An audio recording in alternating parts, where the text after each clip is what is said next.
Hello and welcome. आप सबका स्वागत है द काशी एक्सप्लेन में। तो यूजुअली मैंने चैनल बनाया था कि कुछ इश्यूज़ को डिस्कस किया जाए, लॉन्ग टाइम तक नहीं हो पाया पर कोई बात नहीं, देर आए दुरुस्त आए। तो एक्चुअली मैंने एक वीडियो देखी, the does God exist? Lallan top जो कि बेसिकली सब्सिडरी है द इंडिया टुडे ग्रुप का, ठीक है, उसने एक बहुत अच्छी डिबेट ऑर्गेनाइज़ कराई थी जिसमें एक तरफ जावेद साहब थे हमारे, जिस वेल नोन एथीस्ट हैं, स्कॉलर भी हैं। उसके दूसरी तरफ आपके पास मुफ्ती शामिल नदवी थे। टू बी फ्रैंक, मैंने इनका नाम पहले कभी नहीं सुना, पहली बार सुना था, बट अच्छा लगा जिस तरह की डिबेट हुई ओपन फ्री एनवायरनमेंट में। पर कुछ क्वेश्चन थे जो नदवी जी ने रेज करे। मुफ्ती जी बोलूँगा मैं पूरी पूरी क्लिप में उन्हें। तो मुफ्ती जी ने कुछ इशू रेज करे, गॉड एग्जिस्ट में उन्होंने कुछ आर्गुमेंट दिए जो मैंने पाया काफ़ी इनकॉम्पिटेंट है, इनकंसिस्टेंट है। हो सकता है इसके बहुत रीज़न हो सकता है उस समय का एनवायरनमेंट ऐसा रहा, वो कुछ कहना चाहते हैं, समझा नहीं पाए, बहुत चीज़ें पॉसिबल हैं। तो बहुत चीज़ें पॉसिबल हैं कि कैसे हुआ, क्या हुआ। पर मुझे एक चीज़ जो अजीब लगी, जावेद जी भी कैसी चीज़ कोई चीज़ें थी जो एक्सप्लेन नहीं कर पाए। इसका एक रोल मुझे ये लगा क्योंकि अगर आपने दंगल मूवी देखी हो तो उसमें एक सीन होता है जिसमें फोगाट जी की बेटी जब वो नेशनल अकेडमी से आती है, वो आपको चैलेंज करने बैठ जाती है। पर और वो जीत भी जाती है, वो एक दंगल होता है, छोटा-सा सीन है। उसमें एक सीन दिखाया गया है क्योंकि पिताजी बहुत ओल्ड हो चुके हैं। ये नहीं कि वो इनकॉम्पिटेंट हैं, पर वो ओल्ड हो चुके हैं तो उस कैपेसिटी से वो लड़ नहीं पाए उस बच्ची से। इसका मतलब ये नहीं कि उनकी टैक्टिक्स में कोई प्रॉब्लम थी, बाद में हमें समझ में आई। सेम मुझे जावेद जी के साथ लगा। जावेद जी मोर और लेस मुझे समझ में आता है, इन पे पेड़ आए थे। उन्हें लगा जो भी उनके पास पुराने आर्गुमेंट थे, जो भी चीज़ थी उन्होंने बोली। एक चीज़ बार-बार डिबेट में नदवी जी ने और मुफ्ती जी ने बार-बार एक चीज़ बोली, कंटिंजेंसी आर्गुमेंट। जावेद जी को वो समझ ही नहीं है एंड तक कि कंटिन्यूसी आर्गुमेंट क्या होता है। तो मुझे लगा कि जावेद जी की तरफ से मुझे कुछ आर्गुमेंट प्रेजेंट करने चाहिए। जावेद जी ने मुझे बोला नहीं है, ठीक है, वो मुझे जानते भी नहीं है, कोई बात नहीं। पर फ्रीडम ऑफ स्पीच है इस देश में। हम बहुत खुशकिस्मत है कि हम भारत जैसे देश में पैदा हुए। लोकतंत्र है तो बोल सकते हैं, जब नहीं होगा तब देखा जाएगा। अभी तो है ना, तो एंजॉय करते हैं इसको। उसी बेस पे डिबेट हुई थी। मैं आपको एक्सप्लेन करूंगा मुफ्ती जी के सारे आर्ग्यूमेंट्स, खासकर उनका कंटिजेंसी और गॉड ऑफ गैप्स और उनका नेसेसिटी बीइंग और इन्फिनिट कॉजेज ऑफ रिग्रेशन जो बार बार वो कह रहे थे, ये टर्म्स का मतलब क्या है। क्योंकि मुझे लगा बहुत से लोग देख रहे उन्हें इन टर्म्स का मतलब नहीं पता। जावेद जी को खुद ही मतलब नहीं पता था, जो वीडियो में उन्होंने कई बार बोला भी कि मुझे नहीं समझ में आ रहा आप क्या कहना चाहते हैं। तो जब जावेद जी को समझ ही नहीं आ रहा कि मुफ्ती जी का आर्गूमेंट क्या है तो वो काउंटर क्या करेंगे। तो मैं बिना जावेद जी के परमिशन के, but on behalf of atheist world, जो रैशनल वर्ल्ड है, जो एविडेंस में बिलीव करता है, जो प्रोग्रेस का जिम्मेदार है, जो आप मोबाइल चलाते हैं, जो वीडियो मैं बना रहा हूँ जिस मीडियम से, ये सब बेसिकली है तो एथीज़्म का ही। ना हम सवाल करते, ना जवाब मिलते, ना हम खोज करते। चलो वो एक अलग बात है। तो मुझे लगा कि अपने वर्ल्ड की तरफ से हमें भी कुछ बोलना चाहिए। अगर आर्गुमेंट वहाँ पे कम पड़े तो हम उसे आगे बढ़ाते हैं कहानी को। हो सकता है मैं सारे आर्गुमेंट कवर कर भी ना पाऊँ मुफ्ती जी के, कोशिश मैंने पूरी की। अगर आपको अच्छा लगे तो ठीक है, नहीं लगे तो भी ठीक है। आज़ाद देश है, जो चाहे बोलिए। आप कमेंट में बता सकते हैं अगर आपको कोई चीज़ लगा कि मेरा आर्गुमेंट में वीकनेस थी या उसे और बेटर कर सकते थे। नदवी जी जैसे मैं पता है कि मैं कुछ इतनी डिटेल मिल पाई इनके बारे में। ये लखनऊ में दर-उलूम नदवातुल उलमा एक इंस्टीट्यूट है। मैंने इसका नाम पहले कभी नहीं सुना, ऑब्वियस सी बात है, क्योंकि मैं रिलीजियस इंस्टीट्यूशन में इतना विश्वास नहीं करता, तो मुझे नहीं पता था। तो वहाँ से इन्होंने पढ़ाई करी है, काफ़ी पढ़े लिखे व्यक्ति लगते हैं। 2021 में इन्होंने मरकज़ अल वहियान, एक online Islamic education institution world के स्टूडेंट के लिए भी शुरू करा। उसके अलावा वहियान फाउंडेशन भी इन्होंने बनाई। तो मुझे तो काफ़ी पढ़े लिखे व्यक्ति हैं। अनलाइक जो हमारे दिमाग में ट्रेडिशनल मेंटालिटी होती है ना कि रिलीजियस पीपल है तो बैकवर्ड होगा, ऐसा कतई नहीं थे वो। ये बात मुझे बहुत अच्छी लगी कि जो ललन टॉप ने व्यक्ति चुना रिलीजियस आर्ग्यूमेंट को फेवर करने के लिए, गॉड एग्जिस्ट को फेवर करने के लिए, वो एक बहुत अच्छा स्कॉलर था। ये बात बहुत बढ़िया थी। उसके अलावा उनकी सोशल मीडिया प्रेजेंस भी काफ़ी अच्छी है। यूट्यूब वगैरह पे आई थिंक 381 के आसपास फॉलोअर है। इंस्टाग्राम पे 1.4 मिलियन फॉलोअर हैं। ट्विटर पे भी हैं, ये फेसबुक पे भी है। इनकी खुद की वेबसाइट भी है। जहाँ तक बात है इंस्टीट्यूट की, जिस इंस्टीट्यूट से आते हैं, थोड़ा मैंने उस पर रिसर्च करी। उस पर भी कभी मौका लगेगा तो हम वीडियो बनाएंगे। और खासकर जो उनका सीएए पे, जो भारत सरकार का कानून था सीएए का, उस पर स्टैंड रहा उनका। अब उस पर अग्री करते नहीं करते वो बात की बात है, वो बाद में समझेंगे। उसके अलावा फॉरेन रजिस्ट्रेशन एक्ट पे अभी 2025 में कुछ डिस्प्यूट हुआ था। कोई फिलिपिन नेशनल था, वो वहाँ पे था, इन्फॉर्म नहीं हुआ, पता नहीं क्या क्या ड्रामा चलते रहते हैं, आपको पता ही है, पॉलिटिक्स है, ठीक है। उसके अलावा इनका सऊदी ने जब आपका मुस्लिम ब्रदरहुड, ठीक है, जो आपका इजिप्ट का और हमास को जब टेररिस्ट ऑर्गेनाइजेशन घोषित किया था, तो इस इंस्टीट्यूट ने अपोज भी किया था। उन पे भी हम कभी बात करेंगे कि मुस्लिम ब्रदरहुड को टेररिस्ट या हमास टेररिस्ट है, ये टेररिस्ट वर्ड क्या होता है वगैरह। बट मैं थोड़ा बैकग्राउंड देना चाहता था इंस्टीट्यूट के बारे में, ताकि आपको समझ में आए कि नदवी जी कहाँ से आते हैं और जिस इंस्टीट्यूट को पढ़ते हैं उसका थोड़ा पढ़े है बेसिकली, तो थोड़ा बैकग्राउंड। पर इंस्टीट्यूट और व्यक्ति में फ़र्क होता है। ज़रूरी नहीं कि मैं उस इंस्टीट्यूट से पढ़ा हूँ तो मैं उसकी सारी बातें मानूँ। मेरा खुद का दिमाग भी है और मैं स्कॉलर हूँ तो पक्का मेरा दिमाग है। तो मुफ्ती जी के जो मेन आर्गुमेंट्स है, जो मैंने वीडियो कई बार एनालाइज करा, तो कुछ इस प्रकार थे। शुरुआत ही जब उन्होंने करी, जो मुझे थोड़ी अटपटी लगी, पर ये थोड़ा प्रॉब्लम है जब भी आप किसी ऐसे व्यक्ति से डिबेट करेंगे जो रिलीजियस ओरिएंटेशन का है, तो उस व्यक्ति सबसे पहले वो पता क्या करता है, साइंस को नेगेट करने की कोशिश करेगा। हालांकि उन मुफ्ती जी ने बोला कि मैं साइंस के नहीं, साइंटिज्म के खिलाफ हूँ। इसको भी मैं अभी थोड़ी देर में बताऊंगा क्या मतलब है इसका। पर उन्होंने बेसिकली बोला कि साइंस का जो सबसे ताकतवर हथियार है वो है एम्पिरिकल एविडेंसेस। एम्पिरिकल एविडेंस का मतलब होता है कि कोई मैंने थीसिस दी कि भाई ये ऐसे होता है, उसके बाद मैंने उसके सबूत जुटाए, उसके बाद मैंने शुरुआत में बोला था ये ऐसे होता है, उसको प्रूव करने के जो सबूत जुटाए, उससे वेरीफाई करा कि ऐसा होता है। फिर मैंने उन सबूतों को दुनिया के लिए खोल दिया कि आप आओ बताओ कि मेरे सबूतों में कोई गड़बड़ लगी है आपको। जब वो नहीं प्रूव कर पाई या उन्होंने कोई कमी निकाली, फिर मैंने उसके हिसाब से सबूतों को मॉडिफाई किया। फाइनली मैं एक आर्गुमेंट पाया, देखो भाई ये मैंने बोला था, ये मेरा पूरा एविडेंसेस है, वेरीफाइड है, क्रिटिकल एनालिसिस हो चुका है और फाइनल मेरा ये आता है। तो इसे बोलते हैं एक प्रकार से empirical research, evidence based research. तो शुरुआती मुफ्ती जी ने ये बोलते हुए करी कि साइंस का जो एम्पिरिकल एविडेंस है वो एक रॉन्ग टूल है पता लगाने का कि गॉड एग्जिस्ट करता है, और उसका इस डिबेट में, जो जैसे मुफ्ती जी ने कहा, इस्तेमाल नहीं हो सकता। तो मतलब पहले ही जो सबसे ताकतवर हथियार है साइंस का, आप उसे नेगेट कर रहे हैं। तो ये मुझे थोड़ा अटपटा लगा, क्योंकि आपके पास जितने हथियार हैं आप उनका इस्तेमाल करोगे, लेकिन दूसरे के पास जो सबसे ताकतवर हथियार है वो, ये तो ऐसी बात हो कि आप दो लोग लड़ने बैठे, एक व्यक्ति ने बोला कि भाई मेरे पे तो तलवार ही है और मेरा सबसे ताकतवर हथियार तलवार है, तुम्हारे पास बंदूक है, तुम बंदूक इस्तेमाल नहीं करोगे, ये क्या बात हुई? तुम पे तलवार है नहीं है, मैंने नहीं बोला कि तुम पे तलवार है, मैं तो सिंपल सा कह रहा हूँ हम दोनों युद्ध में हैं, तो मेरा सबसे ताकतवर हथियार ऑफ कोर्स मैं इस्तेमाल करूंगा। तो उन्होंने शुरुआत ही उस ताकतवर हथियार को नेगेट करने से करी। चलो ठीक है। उसके बाद उन्होंने एक आर्गुमेंट भी दिया, उन्होंने कहा कि ऐसा नहीं है कि मैं कह रहा हूँ ये बात। उन्होंने कहा नेशनल अकेडमी ऑफ साइंस ये बात कहती है। नेशनल अकेडमी ऑफ साइंस, जिनको नहीं पता उनके लिए मैं बता दूं, मैं यूएसए की अब्राहम लिंकन ने इसका एक्ट साइन किया था, जिसके बाद ये बनाई गई थी। काफी प्रेस्टिजियस इंस्टीट्यूट है यूएसए का, यूनाइटेड स्टेट्स ऑफ अमेरिका का। उन्होंने कहा नेशनल अकेडमी ऑफ साइंस कहती है कि साइंस के पास ना ही कोई प्रोसेस है ये प्रूव करने का कि गॉड एग्जिस्ट करता है, ना ही उस पर कोई प्रोसेस है ये प्रूव करने का कि गॉड एग्जिस्ट नहीं करता। और उन्होंने इनकम्प्लीट लाइन बोली, पूरी लाइन बोलनी चाहिए थी। नेशनल अकेडमी ऑफ साइंस उसके आगे एक चीज और कहता है, फुल स्टॉप लगाता है इस बात पर, और कहता है कि जो साइंटिफिक स्टडी होती है वो नेचुरल वर्ल्ड के बारे में डील करती है, जबकि जो आपका गॉड है वो रिलीजन में सुपर नेचुरल है। मतलब वो एक ऐसी जगह पे है जिसको ना ही किसी ने देखा है ना ही कोई जानता है। तो ये एक प्रकार से ऐसे समझिए कि आपकी फैंटेसी है कोई। सिंपल भाषा में जो नेशनल अकेडमी ऑफ साइंस कहना चाहती है कि साइंस क्यों गॉड के बारे में डिस्प्रूव नहीं कर सकता। वो इसलिए नहीं कि वो इनकॉम्पिटेंट है, वो इसलिए कि जो चीज आप बोल रहे हो वो कोई ऐसी जगह पे है जो आपकी फैंटेसी के बराबर है। अब आपके आप मन में, दिमाग में कोई किसी के लिए कोई विचार चल रहा हो, तो मैं उसे कैसे प्रूव कर सकता हूँ कि आपने मन में मेरे बारे में सही सोचा है गलत सोचा है। जैसे अभी आप मेरे बारे में कुछ सोच रहे होंगे इस वीडियो को देखने के साथ, तो मेरे पे कोई टूल नहीं है साबित करने का कि आप दिमाग में क्या सोच रहे हो। ठीक है, तो बात समझ में आई। तो पूरी बात मुफ्ती जी ने नहीं बोली, उसने सही बोला कि साइंस के पास टूल नहीं है प्रूव करने की गॉड है या नहीं है। उसका मेन रीजन ये है कि गॉड जैसी चीज जो है वो नॉन एविडेंटरी है, ना ही वो दिखती है ना ही वो होती है। आप किससे पता क्या। फिर वो आए जो मैसेज मैंने बताया, एम्पिरिकल एविडेंसेस का आप इस्तेमाल नहीं कर सकते। लेकिन उन्होंने बोला क्योंकि मैं एक रिलीजियस व्यक्ति हूँ, मुफ्ती जी, उन्होंने बोला मैं बोलूंगा स्क्रिप्चर्स के बारे में, जो रिवोल्यूशंस होते हैं, जो जितनी भी धर्म ग्रंथ है, तो उसको जावेद जी मानेंगे नहीं। तो उन्होंने कहा मैं इसको भी इस्तेमाल नहीं करूंगा, मैं इस्तेमाल करूंगा लॉजिक और रीजन का। तो ऐसा नहीं कि उन्होंने टूल नहीं दिया, उन्होंने कहा कि आप एविडेंस का इस्तेमाल मत करना, एम्पिरिकल एविडेंसेस का, मैं रिलीजियस स्क्रिप्चर्स का इस्तेमाल नहीं करूंगा। तो अल्टीमेटली मैं किसका इस्तेमाल करूंगा, लॉजिक और रीजन का। मतलब उन्होंने पहले ही बोल दिया भाई तुम्हारा सबसे ताकतवर है तुम इस्तेमाल नहीं करोगे, मेरा सबसे कमजोर हथियार जो रिलीजियस स्क्रिप्चर्स हैं उसकी धज्जियां उड़ाना कोई बहुत बड़ी चीज नहीं है। आप कोई भी रिलीजियस स्क्रिप्चर्स लिया, दूसरे व्यक्ति से बात करा लो, 2 मिनट में बता देगा इसमें क्या कमी है। धर्म वाले करते हैं, अगर एक धर्म का व्यक्ति दूसरे धर्म की बुक उठाएगा ना, 2 मिनट में कमियां बता देता है कि देखो ये क्या क्या लिखा हुआ है।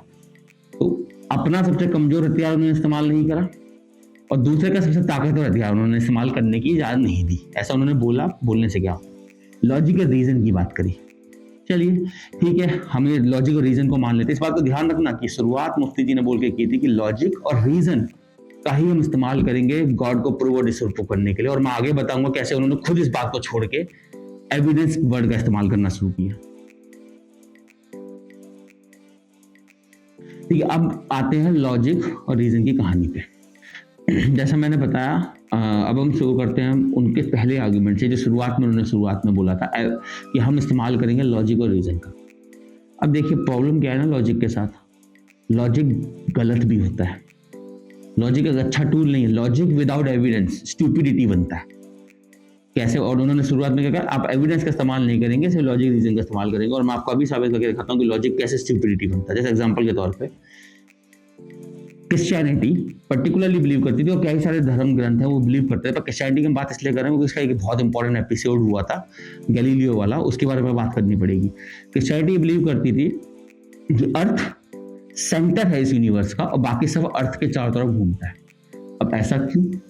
लॉजिक और कॉमन सेंस लगाया। लॉजिक क्या था? लॉजिक ये था, मैं अर्थ पे हूं, मैं धरती पे हूं, मैंने धरती को घूमते हुए नहीं देखा और ना ही मैं फील कर पाता हूं।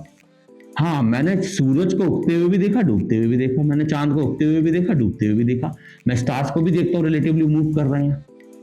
मैं जिस धरती पे बैठा हूं वो नहीं मूव कर रही है। तो लॉजिक क्या कहता है? लॉजिक ये है कि मैं स्टेशनरी हूं, मेरे आसपास की पूरी दुनिया घूम रही है, तो इसका मतलब ये हुआ कि मैं ही सेंटर ऑफ ग्रेविटी हूं, या मैं ही सेंटर ऑफ यूनिवर्स हूं, जो उनका क्या लॉजिक था। तो लॉजिक में तो ये साउंड है, पर ये देखिए बिना एविडेंस से गलत होता है। इसको बोला जाता है जियोसेंट्रिक मॉडल। जब पॉटलिन ने इसे प्रपोज किया था, क्रिश्चियनिटी ने लगभग 1700 साल तक इसे बिलीव किया और कई रिलीजियस स्कॉलर से बिलीव करते थे। फिर आया हेलियोसेंट्रिक मॉडल। जैसे जैसे हमारे पास कैपेसिटी बढ़ी और जब हमारे पास टेक्नोलॉजी आई, तो देखा मैंने क्या बताया, लॉजिक ठीक है, पर लॉजिक ना कई बार गलत कंक्लूजन ले जाता है।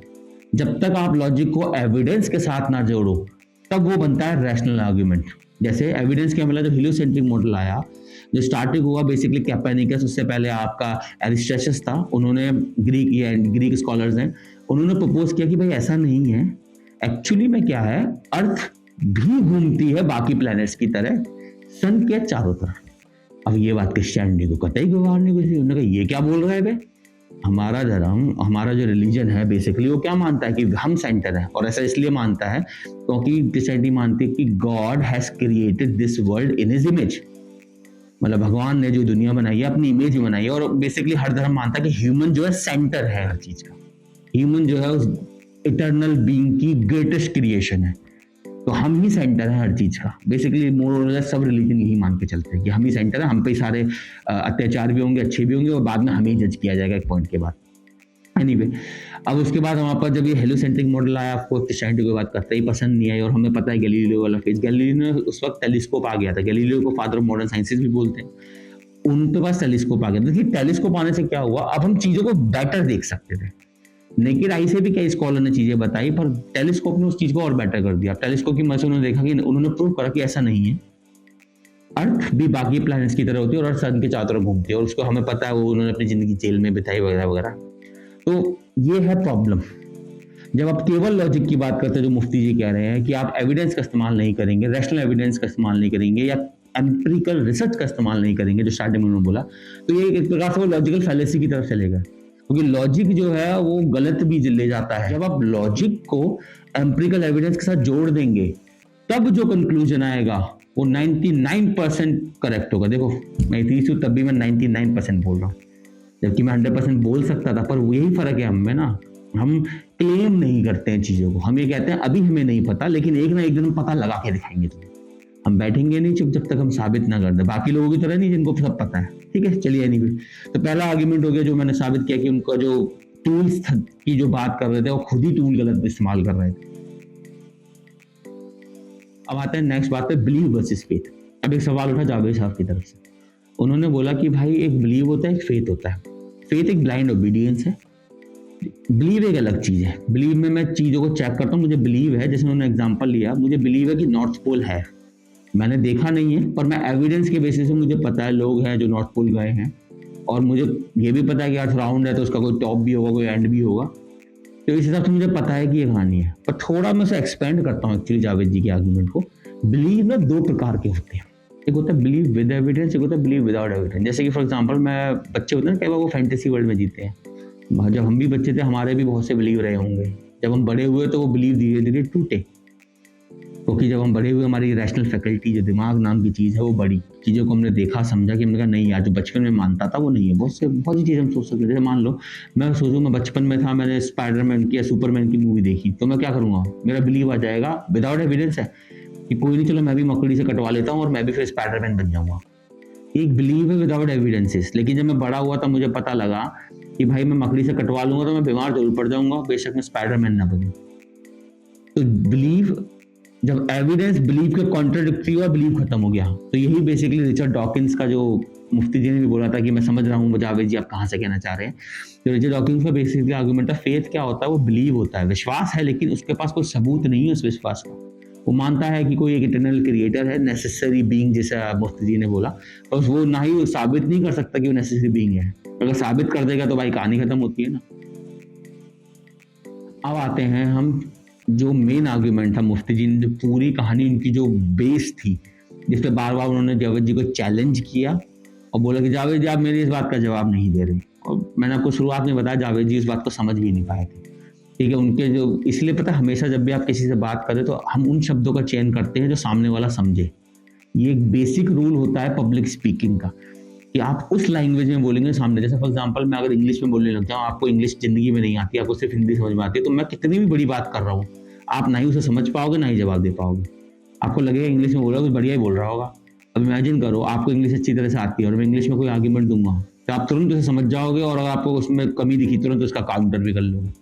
तो जावेद जी को उन शब्द के मतलब ही नहीं पता थे, जो एंड तक उन्होंने बोल भी दिया था कि मुझे नहीं समझ में आता आप इस शब्द से क्या कहना चाहते हैं। मैं आपको समझाता हूँ।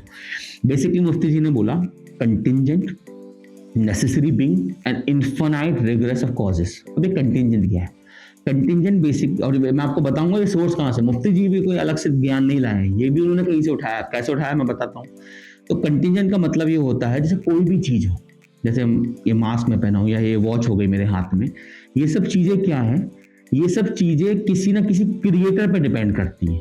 अगर वो क्रिएटर ना हो, जैसे ये वॉच है, ये वॉच को बनाने वाला कोई तो होगा, अपने आप तो ऐसा नहीं है कि नेचर में पैदा होती है वॉच, ये किसी ने बनाई होगी।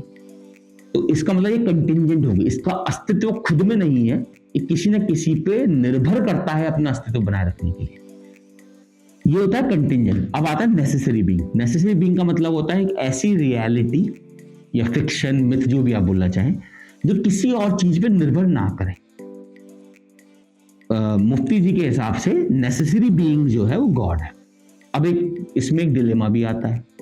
ठीक है, अगर मैं बोल रहा हूं कि कंटिंजेंट है, मतलब कोई चीज है तो उसे किसी ने बनाया होगा, ये घड़ी है तो इसे किसी ने बनाया होगा, तो इसमें क्या होता है? इनफाइनाइट रिग्रेस ऑफ कॉजेज हो जाता है। इस घड़ी का कॉज है कोई बनाने वाला, कोई मेकर ऑफ द वॉच। जैसे सैमसंग की वॉच है, सैमसंग ने बनाई, सैमसंग के इंजीनियर्स ने बनाई होगी। अब सैमसंग के इंजीनियर्स को किसने बनाया? अब जिसने सैमसंग के इंजीनियर को बनाया होगा तो उसी को भी किसी ने बनाया होगा, और उसको जिसने बनाया होगा उसको भी किसी ने बनाया होगा। तो मतलब कहने का ये है कि अगर आप कॉज ढूंढने बैठेंगे, अगर आप कंटिंजेंट मान लेंगे चीज को कि इसका इंडिपेंडेंट अस्तित्व नहीं है, ये अपने अस्तित्व के लिए किसी और चीज पर निर्भर करती है, तो फिर तो आप इनफाइनाइट जा सकते हो। तो मुफ्ती जी के बाद जो उन्होंने पूरी डिबेट में बोला कि गॉड है वो एंड पॉइंट। गॉड एक, यहाँ पे वो गॉड से मतलब किसी व्यक्ति से नहीं बोलना चाहते, किसी पर्टिकुलर गॉड से नहीं, वो ये कहना चाहते थे कि जिस पॉइंट पे जाके आप रुक जाओगे, इसको इसने बनाया, इसको इसने बनाया, इसको इसने बनाया, इसको इसने बनाया, आप चलते चले जाओगे, चलते चले जाओगे, और जिस पॉइंट पे जाके आपको एंड पॉइंट मिल गया, वही मुफ्ती जी के हिसाब से नेसेसरी बीइंग है और वही गॉड है। आई होप आपको समझ में आया। कहने का मतलब यह है कि इनफाइनाइट रिग्रेस ऑफ कॉजेस को तोड़ने वाली जो चेन है या तोड़ने वाला जो पॉइंट है, वही नेसेसरी बीइंग है, और मुफ्ती जी के हिसाब से वही गॉड। अब मैं बताता हूँ ये आया कहाँ से। एक्चुअली ये शुरुआत अगर देखें ना, ग्रीक स्कॉलर रहे हैं प्लेटो, काफी फेमस है। मोरलेस जिसने गलती से भी एक दिन फिलोसफी पढ़ा होगा तो उसने प्लेटो शुरुआत से ही पढ़ा होगा। फादर ऑफ पॉलिटिकल फिलोसफी भी बोलते हैं। तो प्लेटो ने एक्चुअली एक थ्योरी ऑफ आइडियाज दी थी। थ्योरी ऑफ आइडियाज में प्लेटो ने क्या बोला? प्लेटो ने बोला कि जो भी चीज हम अपने आसपास देखते हैं, जैसे कोई कुर्सी हो गई, कोई मेज हो गया, कोई मान लो कोई तलवार हो गई, तो ये सब जो है ना, ये सब एक फिजिकल मैनिफेस्टेशन है एक ऐसी आइडिया के जो किसी और दुनिया में पाया जाता है। मतलब ये कि आपने जो चेयर बनाई, इस चेयर की एक एग्जैक्ट और एक्चुअल कॉपी किसी और दुनिया में है, जो इसी दुनिया के पैरेलल है पर हमें दिखती नहीं, वो आइडिया है। जैसे उन्होंने बोला realm of idea and realm of physical world. तो रिल्म ऑफ फिजिकल वर्ल्ड जो आपका है, जो मुफ्ती जी के हिसाब से कंटिंजेंट है, जिसका अस्तित्व खुद में नहीं है, वो एक आइडिया पे डिपेंड करता है। वो आइडिया जो एक परफेक्ट आइडिया है। तो ये है प्लेटो की theory of idea. I hope आपको समझ में आया होगा। एक कोई आइडिया है चेयर का, वो आइडिया किसी और रिल्म में है, किसी और दुनिया में है, किसी और रियलिटी में है, किसी और डायमेंशन में है, उसकी एक कॉपी हमारे सामने बैठी है। लेकिन तो वहां से ये आर्ग्यूमेंट कंटिंजेंट का रिलीजन को बहुत पसंद आया यार, ये बहुत बढ़िया आर्ग्यूमेंट, इसको पिक कर लेते हैं। और जैसे मैंने आपको बताया, वो एक सहूलियत के हिसाब से पिक किया गया क्योंकि ये उनके नैरेटिव को बहुत ही अच्छी तरीके से सूट करता है। पर एक फर्क समझिएगा, प्लेटो ये नहीं कहना चाह रहे थे कि जो आइडिया वाला वर्ल्ड है वो गॉड है। प्लेटो का पर्पस नहीं था, प्लेटो का पर्पस कुछ और था। प्लेटो चाहते थे कि जो लीडर है, जो रूलर है, जो किंग है, वो ये बात समझे कि करप्शन, ग्रीड, ये सब चीजें होती हैं, टेम्पररी चीजें हैं, ये रियल वैल्यू नहीं है। जो आइडिया है, जो प्योर है, जैसे गुड गवर्नेंस हो गया या गरीबों की मदद हो गया, उस हिसाब से राजा जी है। इसलिए प्लेटो ने कहा था until unless philosopher becomes the king और king learns the philosophy we cannot end the predicament of life। मतलब जो भी हमारे जीवन में तकलीफें हैं, जब तक कोई फिलोसोफर राजा ना बन जाए या कोई राजा फिलोसफी ना सीख ले, तो हमारे जिंदगी में जो घूसखोरी, करप्शन, आपका युद्ध वगैरह नहीं रुकेंगे। तो वो उस सेंस में चाहते थे, वो चाहते थे कि राजा को समझ में आना चाहिए कि एक प्योर आइडिया भी है। जरूरी नहीं ये मैटेरियलिस्टिक वर्ल्ड के चक्कर में मत पड़ो, कुर्सी, चेयर, पैसे के चक्कर में मत पड़ो। उनका पर्पस अलग था। इसको रिलीजियस लोगों ने उठाया और इसको उन्होंने contingent, necessary being, infinite regressive causes तक कहानी ले गए। आई होप आपको समझ में आ गया होगा। अब मुझे लगता है अगर जावेद जी भी गलती से इस वीडियो को देख लेंगे तो उनको भी समझ में आ गया होगा कि मुफ्ती जी क्या कहना चाहते थे और एंड तक मुफ्ती जी कहाँ टिके रहे। अब मुफ्ती जी का बहुत, ये मेरे हिसाब से उनका स्ट्रॉन्ग पॉइंट था पूरी डिबेट में। उनको जितने भी आर्गुमेंट, सबसे स्ट्रॉन्ग पॉइंट यहीं पे वो अटके हुए थे कि आप साबित करके दिखाओ, आप साबित करो कि मैं गलत बोल रहा हूँ, मैं साबित करो। जैसे उन्होंने एक एग्जाम्पल भी लिया था गाड़ी वाला। अब इसमें एक और कंसेप्ट आता है जो मैं आपको समझा दूं, फिर मैं दोनों को मिला के एक्सप्लेन करूंगा। That is God of gaps. God of gaps क्या है? गॉड ऑफ गैप्स ये बोलता है कि भगवान जो है ना, वो हमारा जो ज्ञान है उसके में जो कमियां हैं उसी में है बस। जैसे एक जमाना था जब इंसान पैदा हुए तो वो नहीं बता पाते थे कि बिजली कैसे होती है, ये सूर्य ग्रहण कैसे होता है, चंद्र ग्रहण कैसे होता है, तो उन्होंने इसको गॉड का नाम दे दिया कि ये ईश्वर की मर्जी से होता है। तो ईश्वर क्या है? फिगमेंट ऑफ इमेजिनेशन है, बोल दिया। उससे क्या हुआ, हमको एक एक्सप्लेनेशन मिलेगा। ह्यूमन ब्रेन कह रही कि हम ना रैशनल बीइंग्स हैं, हमारी पता नहीं एक टेंडेंसी है, हमें हर चीज का आंसर जानना होता है, इसीलिए तो आज हम यहाँ पे बैठे हैं। तो अगर सोचो उस टाइम पे कोई हमें गॉड का कंसेप्ट नहीं बनाता और हमें ये नहीं बोलता कि एक बहुत ही ताकतवर, ओमनी पोटेंट, ओमनी प्रेजेंट चीज है, उस वो ये सब करता है, वो चंद्रग्रहण लगाता है, वो सूर्य ग्रहण लगाता है। इसलिए देखिए कई सारे धर्म में चंद्रग्रहण, सूर्य ग्रहण ये बुरी चीजें मानते हैं कि जैसे आपने अगर मूवी देखी है एपोक्लिप्स, आई थिंक मैं नाम से ही बता रहा हूँ, अपोक्लिप्स अच्छी मूवी है। उसमें यही होता है, वो उसे मारने जा रहे होते हैं, काटने जा रहे होते हैं, पर एकदम से आई थिंक सूर्य ग्रहण होता है शायद उस वक्त। तो सूर्य ग्रहण से वो जो वहां पे प्रीस्ट होता है मेन, वो कहता है देखो गॉड की विश है कि इसको बख्श दिया जाए, फिर से छोड़ देते हैं। तो सूर्य ग्रहण को उन्होंने गॉड से जोड़ दिया कि इसे मारने वाले थे तो भगवान ने ग्रहण लगा दिया, अगर हमने इसे मार दिया तो भगवान नाराज हो जाएंगे, ग्रहण लगा रहेगा जिंदगी भर, तो इसे हम छोड़ देते हैं, तो भगवान नाराज हो रहे हैं और फिर ग्रहण हट जाएगा। तो वो हो भी गया था वो मूवी के साथ। तो वो एक जो सीन है उस मूवी का एपोक्लिप्स का, वो ये समझाना चाह रहा है हमें, जो बेसिकली यहाँ पे आपका गॉड ऑफ गैप्स का आर्ग्यूमेंट है। लेकिन आज हमें पता है सूर्य ग्रहण, चंद्र ग्रहण कैसे लगता है, और मुझे नहीं लगता आज कहीं पे भी ऐसा होता होगा कि भाई सूर्य ग्रहण है, चंद्र ग्रहण में होता है। साइंस से हम देखते भी है सूर्य ग्रहण, चंद्र ग्रहण को, ठीक है। तो ये है गॉड ऑफ गैप्स। जिस चीज को आप एक्सप्लेन नहीं कर पाते, ह्यूमैनिटी एक्सप्लेन नहीं कर पाई, उसको हमने गॉड बोल दिया। और जैसे जैसे हमारे पास उसके एविडेंस मिले, हम समझ पाए कि वो कैसे होती है, वहां से गॉड खत्म हो गया। मुझे पूरा यकीन है, आप कोई बिजली कड़कती होगी तो कोई ये नहीं बोलता होगा कि अरे देखो भगवान चीख रहे हैं या नाराज हो गए, क्योंकि हमें पता है बिजली कैसे कड़कती है, हमें पता है बारिश कैसे होती है, हमें मोरलेस काफी चीजें पता लग चुकी है। हम तो चांद पे पहुंच गए, मार्स पे पहुंच जाएंगे। तो गॉड ऑफ गैप्स समझ में आया। तो अब आपको contingency, necessary being, infinite cause of regress of causes and God of gaps. ये चारों कॉन्सेप्ट समझ में आ गए। अब इसको मिलाते हैं। इसको मिला के मुफ्ती जी ने एक एग्जाम्पल दिया गाड़ी का। उन्होंने बोला कि जावेद जी कहते हैं, उन्होंने बोला कि जावेद जी कहते हैं कि गाड़ी है, गाड़ी में देखो स्टीयरिंग कितना परफेक्ट लगा हुआ है, स्टीयरिंग गाड़ी को मोड़ता है, टायर जैसे से घुमाते हैं, तो ये सारी चीजें बड़ी परफेक्ट है। तो इसका मतलब ये है इसका कोई क्रिएटर होगा। इतनी परफेक्ट, वो याद है जो मैंने अभी थोड़ी देर गॉड वो थ्योरी ऑफ आइडियाज प्लेटो की, ये जो परफेक्टनेस है ना, ये किसी आइडिया से, कोई एक चीज है जो रियल, जो बियॉन्ड फिजिकल वर्ल्ड है, वहां से हमने ये आइडिया कॉपी मारा, वरना हमें नहीं पता होता। कहने का मतलब ये है। तो उन्होंने बोला कि जावेद जी बोलेंगे भैया ये गाड़ी देखो, ये इंजन से मूव करती है।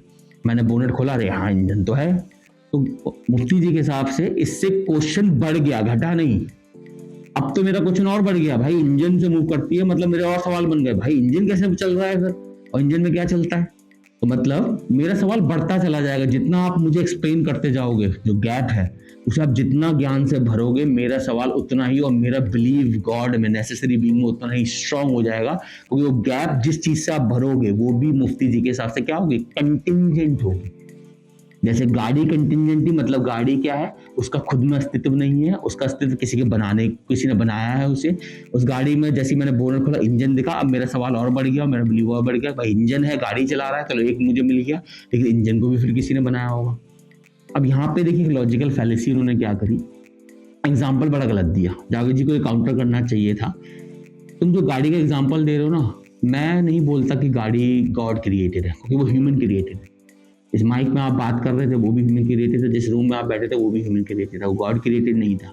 अब वो गॉड क्रिएटेड क्यों नहीं था, क्योंकि मैं वेरीफाई कर सकता हूँ भाई, मुझे पता है गाड़ी, पहले नंबर तो मुझे पता है गाड़ी कैसे चलती, मुझे सब पता है फ्यूल जो होता है वो कैसे केमिकल एनर्जी को मैकेनिकल एनर्जी में, हीट एनर्जी में बदलते हैं, फिर मैकेनिकल एनर्जी में बदलते हैं, कौन कौन से पार्ट कैसे काम करते हैं, कैसे वो फोर्स जनरेट करते हैं, सारी कहानी मुझे पता है पहले। चलो अगर मान लो मुझे नहीं भी पता, अगर मुझे नहीं भी पता है तो मैं वेरीफाई कर सकता हूँ। इस गाड़ी को बनाने वाला मान लो वो टोयोटा की गाड़ी है, तो मैं वेरीफाई कर सकता हूँ टोयोटा मेकर है, टोयोटा के किसी इंजीनियर ने बनाया, मैं वेरीफाई कर सकता हूँ। तो गाड़ी जिसे वो कंटिंजेंट कह रहे हैं, मैं वेरीफाई कर सकता हूँ भाई, गाड़ी को किसने बनाया, कैसे चलती है, मुझे सब पता है। तो ये आर्गुमेंट प्रॉपर नहीं था, क्योंकि खुद बोल रहे हैं, खुद क्या बोल रहे हैं, लॉजिक से मैं बोलाऊंगा। लॉजिक भाई, ये मेरे पे एक लॉजिक था कि गाड़ी चलती है, और मेरे पे एविडेंस भी है उस लॉजिक को पैक करने का, गाड़ी कैसे चलती है, किसने बनाया किसने नहीं बनाया। तो ये मुझे तो लॉजिकल फैलेसी लगी उनकी।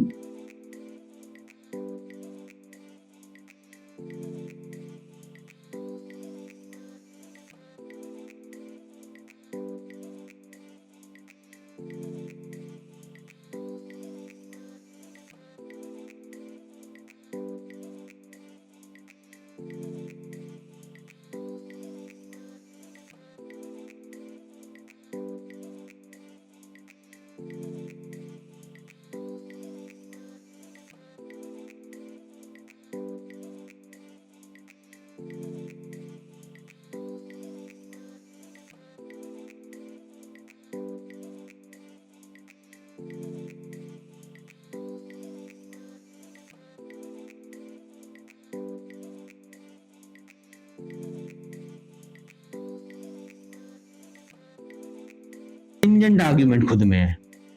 कंटिंजेंट समझ में आया ना आपको मैं कहना क्या चाह रहा हूँ। तो नेसेसरी बीइंग का आर्ग्यूमेंट इस बात पे कंटिंजेंट है कि हमारी नॉलेज में भी एक गैप है, उस गैप को या उस लूप होल को ये लोग एक्सप्लॉइट करके बोलते हैं कि नेसेसरी बीइंग है। जिस दिन हमने उस गैप को भर दिया, साबित कर दिया कि यूनिवर्स कैसे बना, कैसे चल रहा है, वो तो मोरलेस साबित कर देते, कैसे बना वाली कहानी अगर हमने साबित कर दी। मैं देखिए बिग बैंग वगैरह जानबूझ के नाम नहीं ले रहा, क्योंकि इसको एक्सेप्ट नहीं करेंगे बाकी कुछ रिलीजियस लोग, तो मैं बिग बैंग का नाम ही नहीं ले रहा। मैं एक डेफिनेटिव एविडेंस की बात कर रहा हूँ जो एक पॉइंट पे आएगा, क्योंकि हम सवाल करना नहीं छोड़ते, ये वादा है हमारा। आई होप इसमें कुछ सेटिस्फेक्शन मिला होगा, नहीं मिला होगा तो I am looking forward to your questions. मैं इस पर और एक्सप्लेन करने की कोशिश करूंगा कि आपको और बड़ी एग्जांपल समझ।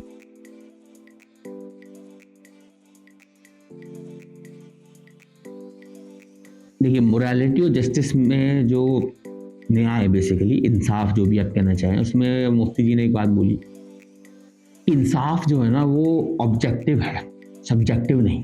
जावेद जी ने कहा था कि नेचर में इंसाफ नहीं होता। जब एक शेर किसी हिरण को मार दे तो शेर को जेल नहीं होती, हमारे केस में होती है। हमारे केस में तो ये भी होता है कि हम इंसान है, केवल इंसान को मारने पे नहीं, अगर आप किसी जानवर को मारे तो भी आपको सजा होती है, कानून है उसका, उसमें भी आपको सजा हो सकती है। तो ये जो कंसेप्ट है इंसाफ का, ये ह्यूमन मेड है। इसको उन्होंने आर्ग्यूमेंट को काउंटर करा, मुफ्ती जी ने बोला कि जावेद जी आप गलत कह रहे हैं, इंसाफ जो है वो सब्जेक्टिव नहीं होता, वो ऑब्जेक्टिव होता है। क्योंकि हम इतनी मेहनत क्यों कर रहे हैं, जो मुफ्ती जी का, हम इतनी मेहनत क्यों कर रहे हैं, हम इंसाफ के लिए मेहनत कर रहे हैं, हम इतना कुछ सहते फिर भी हम इंसाफ के लिए मेहनत कर रहे हैं। तो मुफ्ती जी आपका आर्ग्यूमेंट मुझे इनसफिशिएंट लगा, हो सकता है आपको टाइम मिलता तो आप इसे बेटर एक्सप्लेन कर पाते, तो उसका मैं कुछ नहीं कह सकता, मैं आपकी नॉलेज में गैप नहीं बोल रहा, बस वहां पे मुझे इनसफिशिएंट लगा, इतना मैं बोल रहा हूँ। मैं इसको क्लियर से बनाता हूँ। जस्टिस, इंसाफ ऑब्जेक्टिव नहीं होता मुफ्ती जी, सब्जेक्टिव ही होता है। हजारों एग्जाम्पल भरे हुए हैं, मैं आपको सिंपल सी बात से समझाता हूँ। एक समय था, मैं इंडिया की बात करता हूँ, हिंदू धर्म की बात कर लेता हूँ। एक समय था जब भारत में सती हुआ करता था। सती मतलब समझते हैं, जब एक, वैसे सती पर्टिकुलरली महिला जरूरी नहीं थी, मर्द भी होता है, पर जनरली महिलाएं होती थी, उस पर मैं फिर कभी बात करूंगा। तो सती में एक महिला को जिंदा जला दिया जाता था उसके पति की चिता पे। उस समय में राजा राम मोहन राय हुए, उन्होंने इसके खिलाफ ब्रिटिश सरकार को प्रेशराइज करके इसके खिलाफ लड़ाई करी। इमेजिन करो, जब राजा राम मोहन रॉय बोल रहे थे सती गलत है, तो उस समय खुद उनके परिवार के लोगों ने उनके खिलाफ विरोध किया था। ये प्रॉब्लम है रिलीजियस पीपल्स की, ये प्रोग्रेस को नहीं समझते। क्योंकि देख, राजा राम मोहन का सिंपल सा लॉजिक ये क्या रहा, लॉजिक की बात आ गई ना उन्होंने कहा, और एविडेंस भी था, महिला है इंसान है, पुरुष है इंसान है, एक इंसान मर गया उसकी सजा दूसरे इंसान को जिंदा जला के दे रहे हो तुम। पॉइंट मेरा ये था, उस समय इंसाफ की डेफिनेशन में था। आज की मोरालिटी के हिसाब से, आज के स्टैंडर्ड के हिसाब से सती गलत है। जैसे आज मैं अगर किसी से बोलूं भाई सती होनी चाहिए, तो वो बोलेगा पागल है क्या तू, सती क्यों होनी चाहिए, क्या वो महिला इंसान नहीं है? आज बोलेगा। लेकिन उस जमाने में लोग सती के लिए लड़े थे, खिलाफ नहीं, लिए लड़े थे। उस जमाने में अगर मैं बोलता सती होनी चाहिए, तो बहुत सा समाज मेरे साथ खड़ा होता, कहता वाह क्या विचार है। तो कोई चीज कब गलत होती है, ये इस बात पर निर्भर करता है कि वो किस धर्म में है, किस जाति में है, किस देश में है, किस भाषा में है, किस समय में है। जो चीज आज गलत है, या इंसाफ जिसे आप बोल रहे हो, जिस चीज की आज आप इंसाफ, जिसे आप इनजस्टिस मानते हैं, नाइंसाफी मानते हैं, आज हो सकता है आप उसे कल नहीं मानते थे, और हो सकता है उसे कल फिर नहीं माने। और मैं आपको वादा करता हूँ, यही तो कमाल है थॉट प्रोसेस का, यही कमाल है प्रोग्रेस का, जब आप सवाल करना नहीं छोड़ते। और जनरली, ये आपके लिए नहीं बोल रहा मुफ्ती जी, मैं जनरली बोल रहा हूँ, जो रिलीजियस लोग होते हैं ना, उनके दिमाग में पता क्या है, जो चीज उनके धर्म ग्रंथ के हिसाब से नहीं है, वो ना इंसाफी है बेसिकली। मतलब अगर धर्म ग्रंथ में लिखा है कि एक महिला पूरी से ढक के रहेगी, जिस भी धर्म में हो, कोई महिला पूरी से ढक के रहेगी, अगर आप ढक के नहीं रह रहे तो वो आपके खिलाफ है, उनकी नजर में आप गलत कर रहे हैं, और हमारी नजर में आप गलत नहीं कर रहे। बात समझ में आई? पर्सपेक्टिव वेरी करता है, समय वेरी करता है। हम इवॉल्व कर चुके हैं, हम आज के समय में बात कर रहे हैं, वो आज भी सदियों पुरानी किताब के हिसाब से बात कर रहे हैं, तो उनके हिसाब से नाइंसाफी, हमारे हिसाब से नहीं है भाई। और समय बदलता है। उस समय में सती का जो मैंने एग्जाम्पल लिया वो इसलिए था, जो मेन मैं आपको बताऊं, क्योंकि देखो महिलाओं को बाहर जाने की इजाजत थी नहीं, वो घर से बाहर काम नहीं कर सकती थी, विधवा विवाह था नहीं। तो इमेजिन करो आप एक महिला, और प्रॉब्लम क्या होती थी उस समय में, 11-12 साल 13-14 साल में शादी हो जाती थी मैक्स टू मैक्स। तो सोचो एक युवा लड़की 13-14 साल की, और जनरली कौन करते थे ऐसी लड़की शादी, बड़े बड़े जमींदार जो खुद 40-50 के हो गए। जमींदार है 30-35 का, उसने शादी कर रखी है भाई साहब एक 15 साल की लड़की से, कौन पहले मरेगा? गारंटी जमींदार पहले मरेगा। अब उस महिला, ना वो महिला पढ़ी लिखी है, ना वो नौकरी, उस पर कोई स्किल है कि वो नौकरी करे, उस जमींदार के मरने पे, उस पति के मरने के बाद वो बेचारी बाहर काम नहीं कर सकती, क्योंकि समाज उसे करने नहीं देगा, समाज के ठेकेदार। दूसरा, वो दूसरी शादी भी नहीं कर सकती, क्योंकि विडो रीमैरिज, विधवा विवाह अलाउड नहीं है। इसके खिलाफ पंडित ईश्वर विद्यासागर और आपका ब्रह्मो समाज लड़ा था, बहुत लोग लड़े थे। तो क्या ऑप्शन बचा? तो उस समय समाज ने सोचा कि अगर इसकी शादी नहीं होगी, बाहर जाके काम नहीं करेगी, अपने दम पे नहीं रहेगी, तो ऑब्वियसली बात है माँ बाप जो भी ससुराल है, जो भी किसी न किसी के टुकड़ों पर रहेगी। और फिर महिला है तो उसका क्या होगा? शोषण होगा, और शोषण होगा। और हमारे समाज के साथ एक और प्रॉब्लम है कि हमारे समाज की इज्जत पता नहीं क्यों लड़कियों से जुड़ी हुई है। इज्जत संभालने का ठेका औरतों को दिया है समाज ने, मर्दों को नहीं दिया है। तो अगर उसके साथ कुछ शोषण होगा या सेक्सुअल हैरेसमेंट होगा, तो उसके इसमें क्या होगा? उसमें परिवार की बदनामी हो। तो एक तो आपने उसे बाहर काम करने नहीं दिया, एक तो आप उसकी विधवा से विधवा शादी करा, तो वो भी नहीं आप कराओगे, काम करने दोगे नहीं, पढ़ाई लिखाई है नहीं, एक कोने में कोने में पड़ी रहेगी, उसका इस्तेमाल होगा, और फिर अगर उसका इस्तेमाल भी हो गया गलती से, उसके साथ बदतमीजी भी होगी, तो आपके सो कॉल्ड सभ्य परिवार की इज्जत खराब हो गई। तो इससे बढ़िया क्या करो, इस सब ड्रामे से झीलने से अच्छा इसे जला दो यार, खत्म करो। तो मैं ये एग्जाम्पल से क्या समझाना चाह रहा हूँ, उस समय जब सती करी जाती थी, उस समय के इन सर्कमस्टांसेस के कारण सती को सही माना जाता था। आज नहीं है, आज महिला बाहर जाके काम कर सकती है, विधवा है तो दोबारा शादी कर ले, नहीं तो अपने स्किल्स ले ले। भारत सरकार हजारों स्कीमें चलाती है, दुनिया की कई सरकार। तो आज के समय में सती की आवश्यकता है ही नहीं। आवश्यकता भी बहुत बड़ा फैक्टर होता है, ये तो मैंने आपको समझा। न्याय जो है ना, वो बहुत चीजों पे डिपेंड करता है। किसी चीज को आप गलत मानते हैं, सही मानते हैं, न्याय मानते हैं, अन्याय मानते हैं, वो उस समय के परिप्रेक्ष्य में होता है। समाज कैसा है, सोच कैसी है, उस समय की कंडीशंस क्या है, और इसके हजारों एग्जाम्पल बन सकते हैं। मैं घंटों इस पर बात कर सकता हूँ। आई होप समझ में आया। इस पर थोड़ा मैंने टाइम लिया क्योंकि जरूरी है आपके लिए समझना मोरालिटी जस्टिस के बारे में। अब एक लास्ट इश्यू पे आते हैं जो मुझे थोड़ा सा बुरा लगा, सही बताऊं तो। वो था उनका ये कहना कि आज के समय में जो सजा हम झेल रहे हैं ना, वो भगवान का हमें टेस्ट करने का तरीका है। जिसमें थोड़ा सा विवाद भी हुआ जब उन्होंने बोला, जब जावेद जी ने बोला कि जो गाजा में बच्चों के चिथड़े उड़ रहे हैं, तो वो जो भगवान, जो नेसेसरी बीइंग, जो आपका वीज़ा बनवा देता है, आप इबादत करते हैं, पूजा करते हैं, जो भी करते हैं, तो आपका काम करवा देता है, उसको नहीं दिखता क्या? बच्चों की हत्या हो रही है, या फिर बांग्लादेश में जैसे वो बेचारे हिंदुओं पे अत्याचार हुआ, क्या आपको नहीं दिखता उस हिंदुओं पे अत्याचार? मतलब भगवान की बात हो रही है।